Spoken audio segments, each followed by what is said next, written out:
खत के छोटे से तराशे में नहीं आएंगे, गम ज़्यादा हैं लिफाफे में नहीं आएंगे। मुख्तसर वक्त में ये बात नहीं हो सकती, दुख ज़्यादा हैं खुलासे में नहीं आएंगे।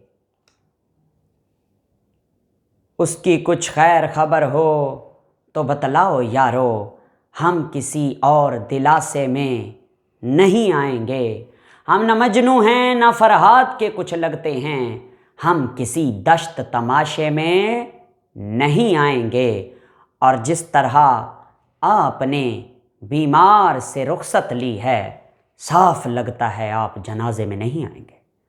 सर जी तुसी तो जनाजा ही पढ़ा देता। अल्लाह माफ़ करे जी, मैं तो सिर्फ for the sake of entertainment आपको सुनवाता रहता हूँ। हो सकता है किसी को गुस्सा भी आता हो कि ये बंदा केमिस्ट्री का है, एक क्या तकलीफ़ है इसको, ये उर्दू के शेर सुनाता रहता है। भाई मेरा दिल करता है मैं आपको सुना देता हूँ, आप सुनेंगे महजूज होंगे, नहीं सुनते काट के लेक्चर सुन लें। केमिस्ट्री नहीं पढ़नी तो आप ना पढ़ें, पढ़नी है तो आप पढ़ें। ये तो हमारी मोहब्बत है कि हम आपको शेर सुनवाते हैं, ठीक है। और शेर ऐसे नहीं आ जाते, किया है अपने को बर्बाद शेर कहने लगे, जब आ गई है तेरी याद शेर कहने लगे। ये नहर दूध की हम भी निकाल सकते हैं, मज़ा तो जब है कि फरहाद शेर कहने लगे। और बड़े बड़ों को बिगाड़ा है हमने राना, हमारे लहजे में उस्ताद शेर कहने लगे। न देख इन हिकारत की नज़रों से हम अदीबों को, न जाने कब तेरी औलाद शेर कहने लगे। तो आइए आज का टॉपिक डिस्कस करते हैं, जिसका नाम है बूहर्स एटॉमिक मॉडल। 1913 में नील बूहर नामी साइंसदान जो कि डैनिश फिजिस्ट था, उसने ये मॉडल पेश किया था। मैं थोड़ी सी स्टोरी डिस्कस कर लेता हूँ इसकी प्रीवियस, कि नील बूहर ने 1912 में रदरफोर्ड को ज्वाइन किया एज अ स्टूडेंट। वो इसके पास पोस्ट डॉक्टरेट करने आया, पीएचडी के बाद जो डिग्री होती है उसे पोस्ट डॉक्टरेट कहते हैं। तो 1912 में इसने रदरफोर्ड को ज्वाइन किया और 1913 में ही इसने अपने उस्ताद को झूठा साबित करके अपना मॉडल पेश किया जो एटम के बारे में था, जिसका नाम है बूहर एटॉमिक मॉडल। और ये हमारे पेपर में भी आता है। 4 पॉइंट इसमें हम डिस्कस करेंगे। तो नील बूहर क्या कहता है, इसने सारी स्टडी करने के बाद इसने कहा, पहले पॉइंट में इसने कहा कि न्यूक्लियस एक ऐसा पार्टिकल है जो एटम के सेंटर में होता है। एटम के कहाँ होता है, सेंटर में होता है। और इलेक्ट्रॉन्स जो हैं वो क्या करते हैं, वो रिवॉल्व करते हैं, revolve around the nucleus, around the nucleus. Nucleus के गिर्द इलेक्ट्रॉन रिवॉल्व करते हैं in circular orbits, circular orbits, ठीक है। Having fixed energy and quantum number.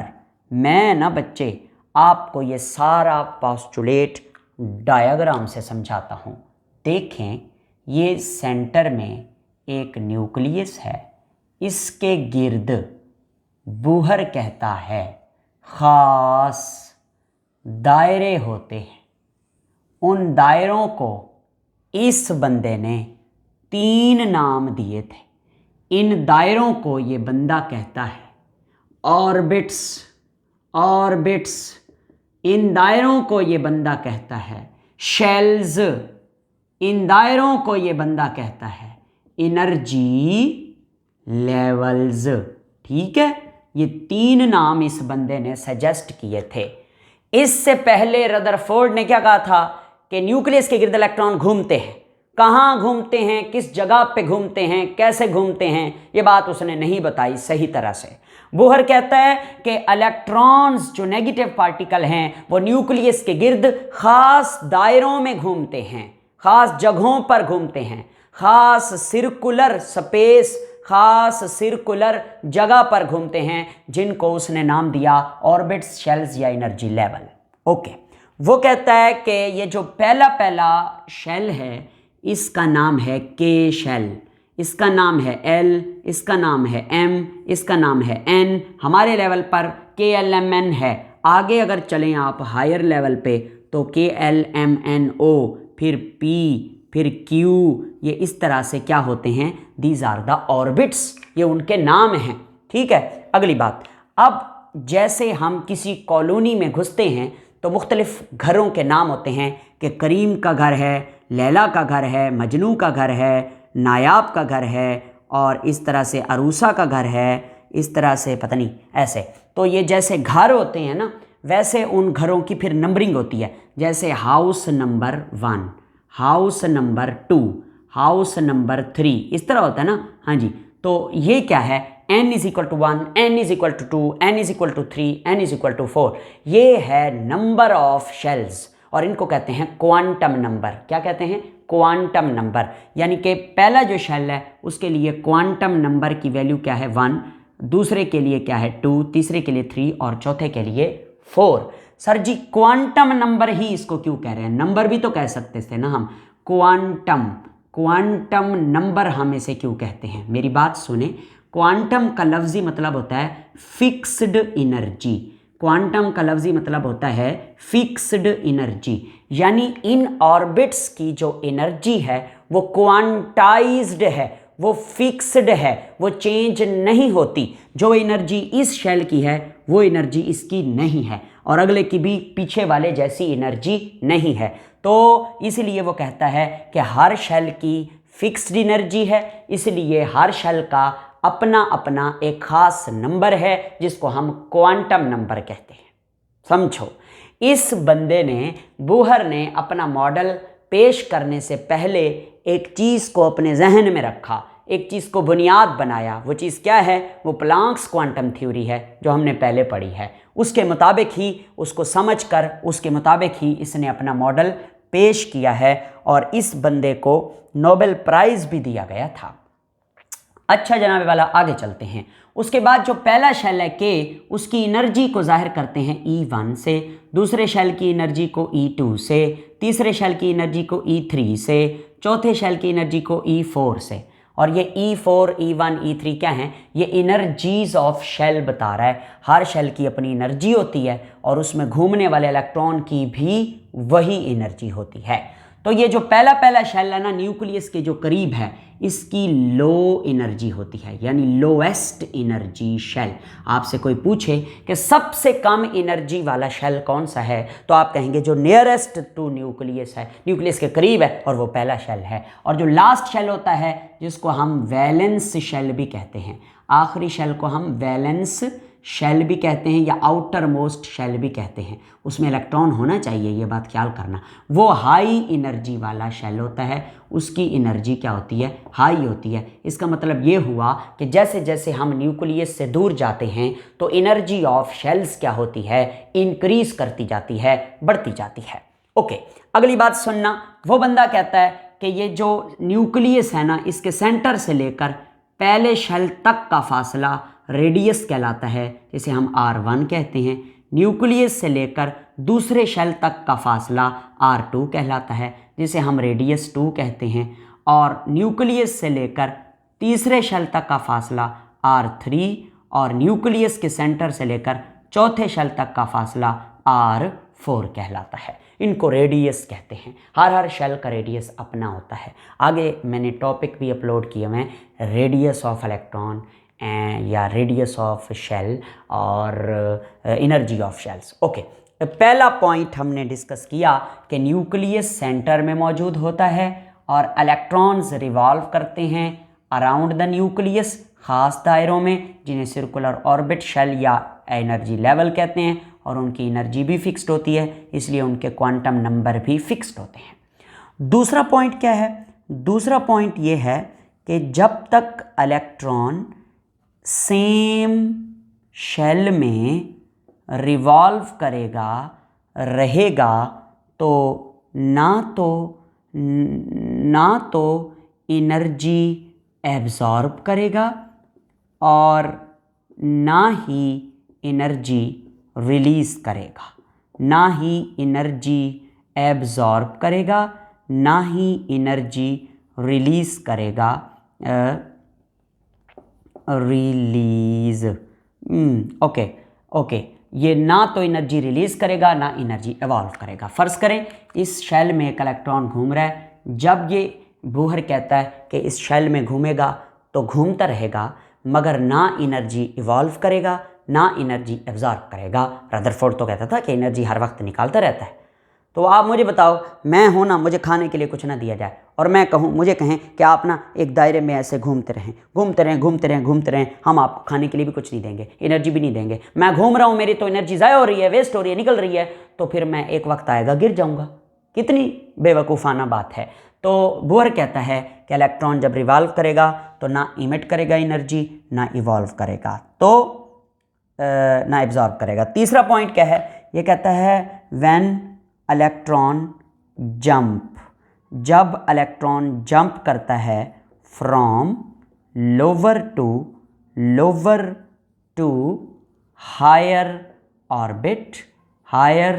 Orbit energy absorb करता है। जैसे कि मिसाल के तौर पर यह इलेक्ट्रॉन पहले शेल से दूसरे में जाना चाहता है या तीसरे में जाना चाहता है या चौथे में जाना चाहता है, तो ये क्या करेगा, ये एनर्जी को गेन करेगा, ये एनर्जी को एब्सॉर्ब करके ऊपर जाएगा। ऊपर चला गया, जब ये ऊपर जाता है ना तो आप इसको कहते हैं एक्साइटेड स्टेट, यानी इलेक्ट्रॉन अपने घर को छोड़कर किसी और ऊपर एनर्जी, हाई एनर्जी वाले घर में चला गया है, शेल में चला गया है, तो इसको कहते हैं इलेक्ट्रॉन एक्साइटेड स्टेट पर है और हम कहते हैं एटम एक्साइट हो चुका है। ओके, फिर जब इलेक्ट्रॉन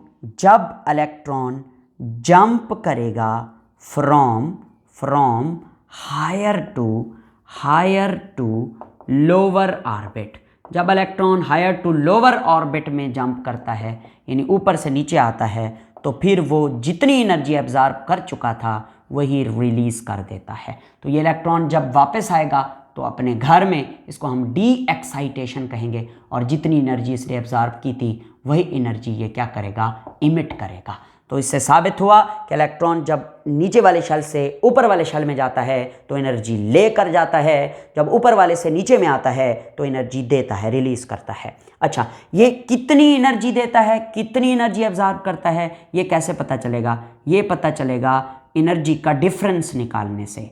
फ़र्ज़ करें एनर्जी इलेक्ट्रॉन की E2 है, हम -E1 कर देते हैं। जैसे कि पहले दूसरे शेल की एनर्जी 10 किलो जूल है और पहले की 5 किलो जूल है, तो 10 में से 5 काटेंगे तो हमें डिफरेंस पता चलेगा ना कि पहले शेल और दूसरे शेल के दरमियान एनर्जी का डिफरेंस कितना है, एनर्जी का कितना चेंज है, उसे हम चेंज इन ई भी कहते हैं, जिसे हम डेल्टा ई कहते हैं। Change in energy is equal to E2 minus E1। ठीक है, तो इस फार्मूले से हम एनर्जी फाइंड आउट कर सकते हैं, डिफरेंस बिटवीन टू शेल। अच्छा, हमने ना पिछली प्लांक्स क्वांटम थ्योरी में पढ़ा था कि E is equal to H nu, तो E, ये E है ना, बेशक चेंज इन E है तो E, तो that E will also be equal to H nu. तो ये आपके सामने एक इक्वेशन बन गई है और सब जानते हैं आप कि E पहले शेल की एनर्जी है, E2 दूसरे शेल की है, और डेल्टा E डिफरेंस है उनका, H प्लांक्स कांस्टेंट है जिसकी वैल्यू आपने पढ़ी हुई है कि H is equal to 6.26 into 10 की पावर -34 जूल सेकेंड, और that is the frequency of light, frequency of energy, frequency of radiation which was emitted when electron jump from lower higher to lower orbit, and when jump from lower to higher orbit the amount of energy which is absorbed। Okay, आखिरी point जो चौथा point है वो है जी angular momentum के बारे में। Angular momentum के बारे में है, एंगुलर मोमेंटम के बारे में है। सर मोमेंटम क्या होता है? mv को मोमेंटम कहते हैं, the product of mass and velocity. अगर मैं mvr लगा दूं तो इसको एंगुलर मोमेंटम कहते हैं, और इसका फार्मूला आपने याद करना है NH/2 पाई मैं बच्चों को यूँ याद करवाता हूँ, नहीं हैं दो भाई नहीं हैं, NH/2 pi. This formula is for the angular momentum. आपकी बुक लिखती है कि हर शेल का अपना अपना एंगुलर मोमेंटम होता है। अब शेल तो मूव नहीं करते ना, इस बात को समझे यूं, बुक वाले ने लिखा है हर शेल का अपना अपना फिक्स्ड मोमेंटम होता है एंगुलर, मगर आप समझेंगे क्या कि हर शेल के अंदर मौजूद इलेक्ट्रॉन का अपना अपना फिक्स्ड क्या होता है, मोमेंटम होता है। क्लियर? हाँ जी। तो अब मोमेंटम को कैलकुलेट करना है तो आपको क्या करना पड़ेगा, आपको ना इस n की जगह वैल्यू डालनी पड़ेगी। h कांस्टेंट है, उसकी वैल्यू मौजूद है, पाई की 3.14 होती है, 2 है।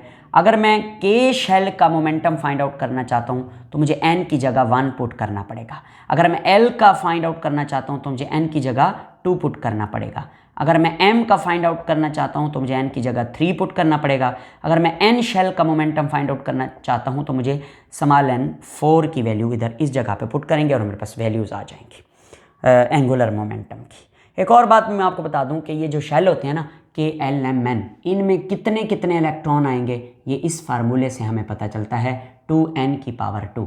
जैसे कि K है ना, इसके लिए n की पावर क्या होती है, 1 होती है, तो आंसर क्या आएगा, 2 इलेक्ट्रॉन। इसी तरह L है तो n की पावर L के लिए क्या होती है, 2 होती है, तो 2 का स्क्वायर 4, 4 दूनी 8 इलेक्ट्रॉन।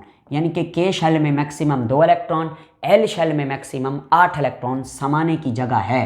और M की बात करते हैं तो 2 × 3 का स्क्वायर आएगा, क्योंकि M शेल के लिए क्वांटम नंबर की वैल्यू n की वैल्यू 3 है, आंसर आएगा 18 इलेक्ट्रॉन। और आखिर में KLMN के लिए 2 और n की वैल्यू 4 का स्क्वायर, 4 16, 16 दूनी 32, 32 इलेक्ट्रॉन। मैं आपको समझाना ये चाह रहा हूँ कि KLMN ये वो घर हैं जिनमें इलेक्ट्रॉन रहते हैं। ये घर मेरा गुलशन है, गुलशन का खुदा हाफिज। तो बच्चे, इन घरों में इलेक्ट्रॉन रहते हैं और पहला जो घर है वो सबसे छोटा घर है, उसमें मैक्सिमम 2 इलेक्ट्रॉन की जगह है, L में 8 की है, M में 18 और N में 32 इलेक्ट्रॉन। ये था बूहर का मॉडल। Thank you.